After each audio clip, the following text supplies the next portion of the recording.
Legal por Naturaleza, el bufete especializado en herencias nacionales e internacionales, le ofrece este espacio. Bueno, vamos allá con nuestro consultorio de herencias. Están invitados a participar 915331851. ¿Ya cuánto tiempo llevamos, Iciar, con el consultorio? Oye, pues llevamos ¿Un año? No, casi un año, 2. 2. Madre mía, ¿eh? Que se me pasa el tiempo volando. Pero bueno, es Y tú dijiste, voy a probar 3 mesecitos y ya está, y te has quedado aquí con nosotros. Bueno, pues sí. Que eres parte de la casa ya. Totalmente, ya. Esta es mi casa, mi segunda casa. Me encanta, me encanta. Bueno, hoy es la segunda casa, o la primera si quieren, de nuestros oyentes. Tienen un número de teléfono 915331851. Tienen otro teléfono para mandarnos los mensajes escritos o también de audio, por si consultas algo más complicada, con más aristas. 609 22 47 16. Y luego tienen el canal de YouTube de Radio Intereconomía. A través de ese canal también ustedes pueden plantearnos sus dudas. Hoy vamos a hablar de la donación. ¿Qué es la donación? A ver, que tenemos aquí un carajal tremendo. Bueno, pues se trata de entregar parte de los bienes de una persona en vida. Hoy vamos a hablar del caso de los padres a hijos, ¿no? Que está como muy de moda hacer donaciones en vida para poder ayudarles. Pues se trata de eso, entregamos parte de nuestros bienes a otra persona, yo donante, que soy el que las entrego, donatario el que las recibe, y bueno, pues hoy nos centramos en este caso, padres a hijos, porque luego tiene sus aristas, como siempre, sus clases, sus detalles. Bueno, es que hay tipos de donación, ¿no? Sí. Hay fundamentalmente 3 tipos de donaciones: la colacionable, no colacionable y la que se puede llegar a considerar inoficiosa. La colacionable es cuando esa persona quiere, por ejemplo, que todos sus hijos hereden lo mismo, pero bueno, ahora que tú necesitas una ayuda te doy un dinero o te doy una casa.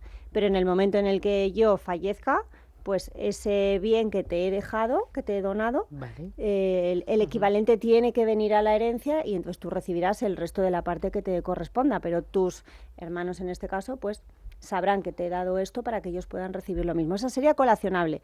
No colacionable, pues todo lo contrario, te doy esta casa, te doy un dinero, pero es una liberalidad que yo quiero tener contigo, pero bueno, que esto es aparte de lo que te corresponda por herencia y que no tienen por qué enterarse los demás si yo no quiero. Y luego está la inoficiosa. La inoficiosa, esta es la peligrosa, por decir así, porque no podemos entregar más bienes que los que se puede según ley. ¿Y eso qué quiere decir? Que la legítima de mis herederos forzosos no la puedo perjudicar, con lo cual yo no puedo quedarme sin nada o prácticamente sin nada.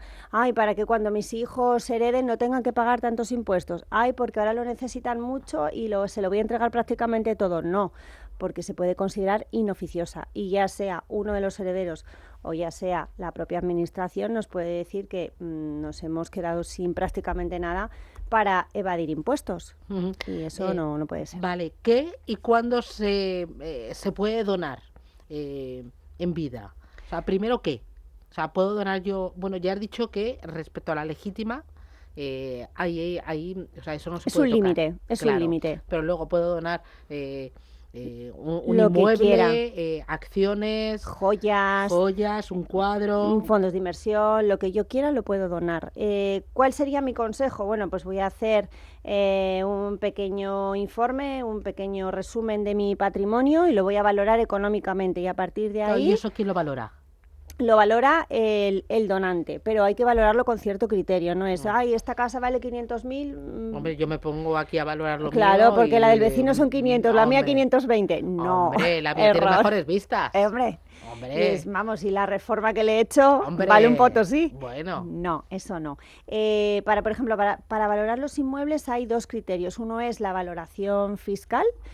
Ahí Hacienda, la Administración, tiene unas tablas según nuestra referencia catastral y nos dice cuánto vale en ese momento, y luego hay un valor de mercado. Es verdad que es un valor más subjetivo. Si lo quiero hacer muy al detalle, pues hombre, lo suyo es hacerlo con una tasación, pero bueno, si no un poco, podemos ir a alguna inmobiliaria del mercado, del sector, hay distintos parámetros para poder tener un valor de mercado. ¿Y donar siempre es en vida? Donar es en vida. Vale. Siempre. Puedo donar a un hijo, a un sobrino, a mi vecino, pero luego sí que tengo que tener en cuenta pues el orden de prelación. Si yo tengo un hijo, volvemos al tema de la legítima, yo puedo donar todo lo que vaya conforme a mi tercio de libre disposición, pero la legítima no la puedo perjudicar porque mi hijo puede revocar esa donación. Bueno, luego hablaremos un poquito de ese tema, pero por eso, primero hacer una valoración de todo el patrimonio, cómo quiero repartir esos bienes, ya sea en el momento de la herencia o si quiero hacerlo en un momento anterior, y a partir de ahí respetar siempre la legítima y todo lo demás se puede donar. Vale. Y frente a los otros herederos, o sea, ¿ellos pierden o ganan? Si uno, imagínate que somos 3 hermanos, y entonces dona mi madre un bien a la pequeña y al resto no. ¿Eso para el resto es malo, es bueno? O sea, Bueno, depende si es una donación colacionable o no. Si es colacionable, es decir, que en el momento de la herencia lo que le han donado a mi hermana, el equivalente, lo van a traer otra vez a la herencia. Yo, mamá me donó 300.000 euros, pues ahora de lo que me toque hay que restar 300.000 euros, no pasa nada. Simplemente los demás hermanos a lo mejor no lo necesitaban y en el momento de la herencia pues ellos van a recibir el resto. Si yo quiero hacer una donación a uno de mis hijos, el papeleo, ¿cómo lo hago? ¿Qué poner? ¿Cuándo se pone? ¿Se registra? ¿No se registra? Sí, ¿Es un documento privado? súper importante. Si voy a donar un bien inmueble, siempre en escritura pública, porque luego lo tendremos que llevar al registro de la propiedad, además de pagar los impuestos, para poder cambiar la titularidad. Si voy a donar dinero, fondos de inversión, cualquier producto financiero, puede ser en documento privado, pero no me voy a librar de pagar impuestos, o sea, siempre el trámite, por decir así, va a ser el mismo. El documento, pagamos el impuesto de sucesiones y donaciones. Si es para un bien inmueble, pagamos la plusvalía y luego lo llevamos a inscribir al registro de la propiedad para inmuebles. Si es para cualquier activo financiero, pues lo tendré que llevar al banco para poder tramitarlo. Pero mi consejo siempre es hacerlo en escritura pública. Es bueno para todos. ¿Y una donación se puede revocar? Se puede revocar. Hay distintos supuestos en los que se puede hacer, pues por ejemplo, porque la donación tenía una condición. Yo he donado una vivienda a mi hija María a condición de que sea su vivienda familiar y no la puede vender, y María la vende, pues mal, se revoca esa donación. Porque le he dado un bien o una vivienda a un hijo y ese hijo luego pues abandona a su padre, un maltrato, se puede revocar. Por ejemplo, he donado una vivienda a un tercero porque no tengo hijos y unos años después tengo un hijo. Bueno, pues se puede revocar porque ya no se cumple el supuesto. Ya mi hijo tiene derecho a una parte de mi herencia que es legítima y a lo mejor con esa donación ya no se cumple. O por ejemplo, he donado un dinero o una vivienda a un hijo y ese hijo fallece antes que yo, pues también esa donación ya no tiene sentido, se revoca. Bueno, voy a ir con los oyentes, que ya tenemos unas cuantas llamadas. 915331851. Empiezo con Jorge, buenos días. Muy buenos días, Susana. Dígame usted. Mire, quería preguntarle a la señora Aicías concretamente sobre una donación posible que le queremos hacer a un hijo nuestro. Entonces, es sobre la reforma de una vivienda que tiene que hacer, que es suya, de su propiedad, y queremos donarle el valor de la reforma. Lo que pasa es que no lo van a facturar mes a mes, porque la reforma tardará meses en hacerse, y la pregunta es, ¿se puede hacer una donación por partes hasta llegar al final, o para que nos salga, si no más barato, pues que nos salga mejor a la hora de irlo pagando, o no se puede hacer esto? Muy bien, gracias, muy interesante. Sí, muy interesante. A ver, se puede hacer. Otra cosa es que sea conveniente. ¿Por qué? Porque si la reforma, me lo invento, son 60.000 euros y se lo voy a pagar, a donar en 3 veces, voy a pagar el impuesto fraccionado, con lo cual la administración lo que va a hacer es decirme, esto es una acumulación de donaciones, con lo cual, y luego no me van a permitir que le pueda hacer otra donación en un espacio de tiempo, con lo cual, bueno, yo valoraría cuál es el importe, qué ventaja puede tener el hacer esta donación, pero fiscalmente, bueno, yo no le veo demasiadas. Si a futuro tienen intención o posibilidad de hacerle más donaciones, precisamente por esto, por la acumulación de donaciones y porque va a ser al final triplicar o cuadriplicar el trámite. Muy bien. Voy ahora con nota de audio. Hola, buenos días. Quería hacer una pregunta para el consultorio de herencias. Bueno, básicamente mi padre falleció hace unos meses y no dejó ningún testamento. Él tenía una casa a su nombre y bueno, pues somos 4 hermanos. Uno de mis hermanos ha estado viviendo en esta casa durante varios meses y no quiere repartirla ni iniciar el trámite de sucesión. Entonces, mi pregunta es qué podemos hacer el resto de hermanos para iniciar ese proceso y que se respete la parte de que corresponde legalmente a cada uno de los hermanos. Muchas gracias, un saludo. Bueno, muy interesante. Muy interesante también. A ver, no podemos echar a este hermano de la casa porque todos tienen el mismo derecho, o sea que si los demás quisieran irse a vivir a esa casa, necesariamente Pero la al tendrían hermano no que lo pueden compartir. echar. No lo pueden echar porque es heredero y él Vale. también tiene una parte proporcional de esa casa. Como no ha dejado testamento su padre, hay que iniciar una declaración de herederos, con lo cual cualquiera de ellos la puede iniciar con la documentación correspondiente, 2 testigos y demás. En ese trámite, por decir así, no necesitamos ningún acuerdo porque es simplemente que se les reconozca como herederos. Y una vez que ese trámite finalice, lo que tendrán que hacer es invitarle a firmar esa escritura de aceptación y adjudicación de herencia. Y si no quiere hacerlo, pues bien se le dará, si no dice nada, se le dará porque ha aceptado la herencia y lo que tendrán que hacer es ejecutarla. Pero bueno, si está muy reacio a llegar a acuerdos con los hermanos, me da la sensación que al final irán a una partición judicial de herencia. Si hubiera habido testamento, ¿esta historia cambiaría? No. Lo único que sería un poco más rápido, porque ya los herederos están declarados, nos iríamos directamente a formar el inventario para formalizar esa escritura de aceptación y adjudicación de herencia. La formación de inventario es uno de los momentos claves de la herencia, porque si no estamos de acuerdo en los bienes, ni en los valores, ni en lo que nos tenemos que adjudicar cada uno, pues ya directamente nos vamos a una división judicial de herencia, no tenemos que perder más el tiempo. O sea, hay siempre unos cauces legales para poder hacerlo de manera amistosa o correcta, y si el heredero no se aviene a razones, pues directamente al juzgado. Oye, ¿y una división judicial de la herencia cuánto tiempo se puede prolongar? Bueno, pues yo diría que entre 1 y 2 años, así como cosa normal. Si ya la herencia es muy cuantiosa y hay muchas discrepancias, se puede alargar más, porque luego ya entra el contador partidor, se puede recurrir, bueno, pues ahí... ¿Y es costoso? Es costoso. Sí.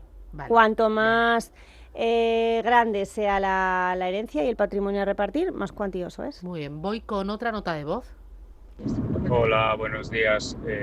Mi consulta es sobre el lugar de residencia. Yo soy soltero, mi única heredera es mi madre ahora mismo.